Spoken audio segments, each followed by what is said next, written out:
the other idea that came to my head was Moses, right? Moses saw God and talked with him face to face on the mountain. There's other scriptures that say you cannot see the face of God and live, right? In the flesh, you can't. You'll die because God is so great and brilliant. His glory is so immense. We would die in His presence. So how did Moses talk with God face to face? Well, he was transfigured. The Spirit fell on him, and he was changed so that he was able to dwell in the presence of God and receive instructions from God.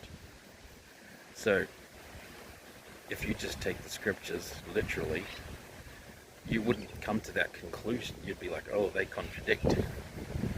But no, you've got to reason it out. You've got to think, okay, Moses saw God face to face, talk to them as a man speaketh with another man. All right, that means that God looks like a man, and if you're going to take it literally, he has a personage, and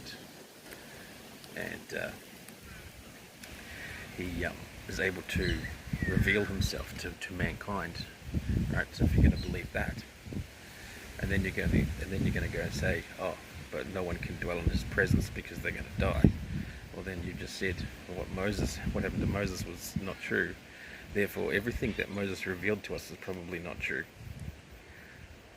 Where do you go with that? Obviously it's true. It's so true. And what the scriptures say is true as well. You can't dwell in the presence of God and live unless you are overcome by the Holy Ghost, because the Holy Ghost is a sanctifier.